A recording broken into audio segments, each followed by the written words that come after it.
नमस्कार मंडळी, स्वागत आहे तुमचं पंकज क्लिप्समध्ये, ज्यात आपण मोठे पॉडकास्ट छोट्या छोट्या क्लिप्समध्ये टाकतो. ही स्टोरी तुम्ही नक्की एन्जॉय कराल, पण त्याआधी सबस्क्राईब करायला विसरू नका. आपण भावेशकडून त्याचा आज एक्सपिरियन्स ऐकणार आहोत आणि धमाल येणार आहे, तर एंडपर्यंत बघा. आपण बोलतो की नेगेटिव्हिटी पॉझिटिव्हिटी. सो मी नेगेटिव्ह एक्सपिरियन्स बरोबर मी पॉझिटिव्ह पण एक्सपिरियन्स केला आहे.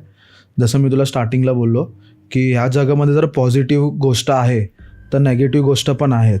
तर त्या सिमिलरली म्हणजे आपल्या कोकणामध्ये देवांवर प्रसाद घेतात. म्हणजे कोणाला आता काय काम करायचं असेल तर ते पहिलं जाऊन देवाला विचारतात. कौल लावणे, कौल लावणं, सेम कौल लावतो ना तसंच. तर एक असं देवीचं मूर्ती आहे, त्याच्यावर त्या लोकांनी कौल लावलेला, असे इकडे 10 इकडे 10. ओके. सो ते मूर्तीचं स्ट्रक्चर असा होता ना की जो लेफ्ट साईडचा जर झाला, ठीक आहे, मीन्स कुठचा पण 5वा किंवा हे झाला तर तुला एक तर हो आहे नाही तर नाही आहे. ओके, ठीक आहे. सो तो लेफ्टवाला होता तो नाही होता आणि राईटवाला होता तो हो होता.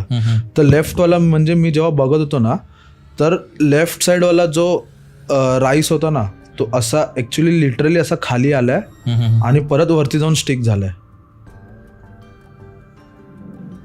म्हणजे असं तो खाली असा पडत होता, तो परत वरती जाऊन बसलाय आपोआप. बापरे. म्हणजे त्याच्यामध्ये ते तू स्वतः बघितलं? ते मी स्वतः समोर तिकडे होतो देवळात. म्हणजे मी पाया पडायला गेलेलो, पण तेव्हा ते बोलले की तुम्ही थांबा जरा, कौल चालू आहे, तर कौल झाल्यावर तुम्ही पाया पडा. तू तिकडे उभा होतास? मी तिकडे उभा होतो आतमध्ये, म्हणजे देवीच्या गाभाऱ्यात बसलेलो मी जाऊन, म्हणजे असं नामस्मरण करताना. तर मी असं बघत होतो की काय हाय नेमकं कसं होतं ते. तेव्हा मी असं कंटिन्युअसली बघितलं ना, तेव्हा तो असा जो तांदूळ लावलेला तो असा खाली पडत असतानाच परत वरती गेला. म्हणजे तो खाली पडला नाही. बापरे. तू ह्या गोष्टींवर कधीपासून असं मानायला लागलास वगैरे? मीन्स मी ह्या गोष्टीवर मानायला लागलो म्हणजे माझी आजी ऑफ झालेली. मी जेव्हा आय थिंक 6th या 7th मध्ये होतो. सो त्या टायमाला माझ्या मम्मीमध्ये त्यांची सोल आलेली. अच्छा, त्यांची आत्मा? माझ्या आजीची आत्मा आलेली. सो मी तिकडे म्हणजे मी मम्मीच्या मांडीवरच बसलेलो आणि आय वॉज नॉट नोईंग की ती म्हणजे त्यांच्या अंगात येत आहे. सो अचानकनी मामाने मला उचललं, साईडला केलं, मग त्यांच्यावर बोलले वगैरे. सो त्या टायमापासून मी म्हणजे असं विश्वास ठेवायला लागलो की हां. अच्छा, काय बोलले म्हणजे नक्की काय झालेलं, तू एक्सप्लेन करू शकतोस? एक्सप्लेन करायचं म्हणजे बोलले म्हणजे की शी वॉज, म्हणजे ती चांगली आहे की नाही. ओके. इन हे आईच्या अंगात आले. हां.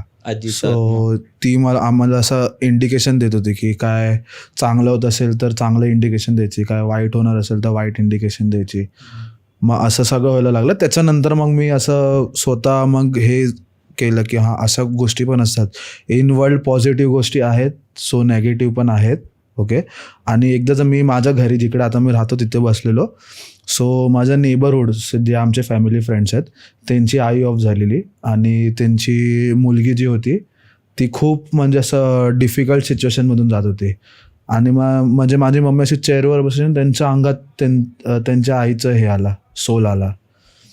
सो त्या टायमाला म्हणजे मी असं कन्फर्म झालो की हां, की असं काहीतरी आहे जे पॉझिटिव्ह वेनी पण होतं कधी कधी किंवा नेगेटिव्ह वेमध्ये पण होतं. ओके. सो त्या टायमापासून म्हणजे मी असं फुल विश्वास मानायला लागलो. घाबरून म्हणजे ती सिच्युएशन अशी आहे ना, किती कोण पण बोलू दे की मी नाही घाबरत, बट त्या सिच्युएशन किंवा त्या लूपमध्ये अडकला ना की माणूस फाटते, म्हणजे घाबरतो.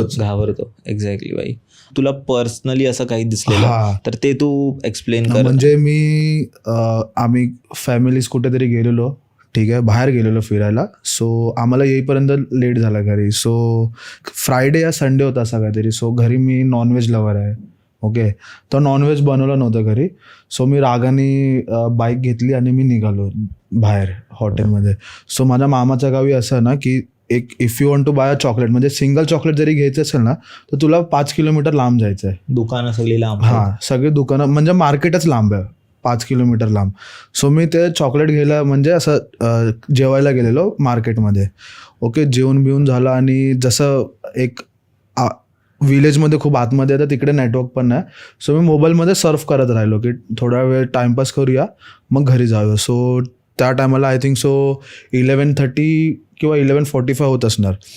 मग मी घरी येत होतो आणि जाता जाता मग मला असं पर्टिक्युलर 100 मीटर्स किंवा 200 मीटर्सच्या डिस्टन्सवर एक लेडी आली आणि तिने असा रोड क्रॉस केला.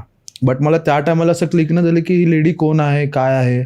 मी जेव्हा रोड क्रॉस केला, थोडा पुढे गेलो, तेव्हा मला क्लिक झालं की ह्या साईडनी यायला तर रस्ता तर आहे, ठीक आहे, बट ह्या साईडला जायला तर रस्ता कायच नाही, इकडे पूर्ण कॅक्टसचे फेन्स वगैरे आहेत.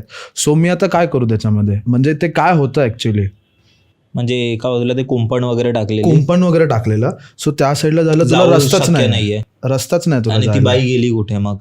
ती बाई गेली कुठे आणि ती होती कोण? सो मी ते माझ्या घरच्यांबरोबर डिस्कस केलं, म्हणजे नेक्स्ट डे डिस्कस केलं.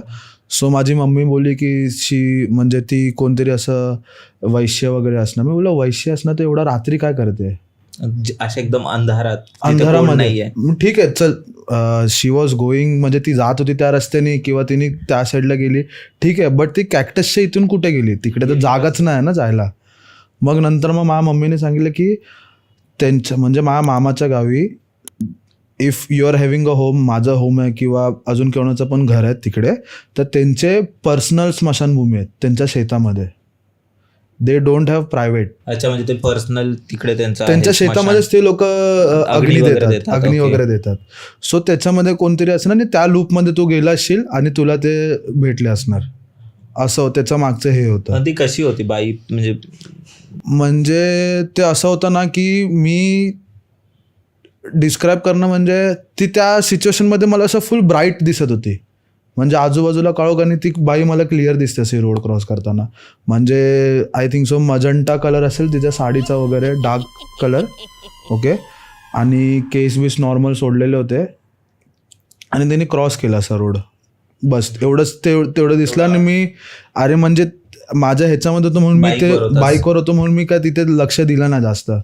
जेव्हा मी नेक्स्ट डे तिथून रिटर्न जात होतो तेव्हा मी म्हणजे लक्ष दिलं की हां इकडे तर जागाच नाही आहे. मग मी थोडा डिटेलिंगमध्ये पडलो, मग घरच्यांना वगैरे विचारलं, तेव्हा मला कळालं की तो म्हणजे किंवा ती सोल असेल जी असं तिच्या लूपमध्ये जात असेल असं काहीतरी. बापरे. आणि मग त्यावेळी मग तू बरा, त्यानं तुला काय झालं नाही? मला काय असं झालं नाही, म्हणजे तुला जाणवलं? हां, म्हणजे माझे जेवढे पण इन्सिडेंट झालेत ना अजूनपर्यंत, ते मला अजूनपर्यंत कुठचं पण असं हर्ट वगैरे काय झालं नाही किंवा म्हणजे असं मागे वगैरे लागले नाही. तो दुसरा इन्सिडेंट काय होतं मग? दुसरा इन्सिडेंट असा होता की रिसेंटली आम्ही गणपती होते आता लास्ट ऑगस्ट 2024 2024 मध्ये, तर आम्ही सगळे असे कझिन्स वगैरे आम्ही गेलेलो पार्टी मूडला. गणपती विसर्जनच्या नंतर सो आम्ही एका म्हणजे माझ्या कझिनच्या मामाच्या घरी गेलो राहायला. ओके, तिकडे आमच्यावर ऑलरेडी असा सीन झालेला, आमची गाडी लॉक वगैरे झालेली तिकडे ऑटोमॅटिक, म्हणजे गाडीचे हँडल वगैरे फ्रीज झालेले. तर आम्ही तिकडे गाडी वगैरे पार्क केली बंगलोच्या समोर, बंगलोमध्ये जाऊन बसलोय. आम्ही असं खालीच बसलेलो हॉलमध्ये, सगळेजण पार्टी मूडमध्ये होते, सगळं करते. सो माझी बहीण जी होती ती प्रॉपर अशी विंडोच्या समोर बसलेली आणि शी कॅन म्हणजे ती पूर्ण विजिबल होती की बाहेर काय चालू आहे, काय होतंय ते. तर अचानकमध्ये माझ्या कझिनच्या गाडीचे सेन्सर्स ब्लिंक व्हायला लागले. ओके, आणि गाडीमधून कोणतरी अपर डिपर देत आहे. ओके, असं व्हायला लागलं स्वतःच. मग ते आम्ही बघून मग गाडीची पार्किंग लाईट चालू झाली. मग ते बघायला आम्ही बाहेर गेलो तर गाडीमध्ये कायच नाही, ठीक आहे, कोणच नव्हतं. बिकॉज आता जे गाडी आहेत एवढे मॉडिफिकेशन्स आहेत त्या गाडीमध्ये की नॉर्मल असं बटरफ्लाय जरी गेलं तरी ते सेन्स करते गाडी, म्हणजे कुठचा तरी सोल असणार आजूबाजूला तेव्हाच गाडी सेन्स झाली. आणि अपर डिपर तर नॉर्मली तू जोपर्यंत मॅन्युअली करत ना तोपर्यंत होणार नाही, हात जाऊन जेव्हापर्यंत करत नाही तोपर्यंत होणार नाही. मग ते कसं झालं अपर डिपर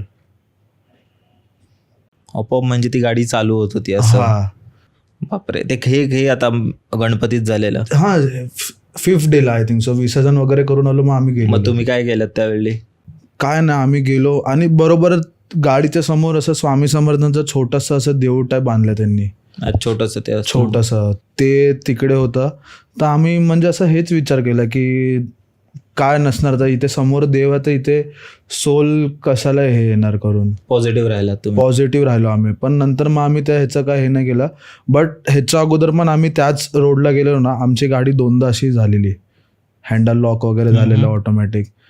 आणि मग वॉर्निंग दाखवत होतं स्क्रीनवर की वॉर्निंग परत परत ब्लिंक होत होतं गाडीवर असं. मंडळी, जर तुम्हाला ही स्टोरी आवडली असेल तर डिस्क्रिप्शनमध्ये आम्ही पूर्ण एपिसोडची लिंक टाकलेली आहे, तो चेकआउट करायला विसरू नका. त्यात अशाच प्रकारच्या भरपूर स्टोरीज अवेलेबल आहेत आणि सबस्क्राईब करायला विसरू नका.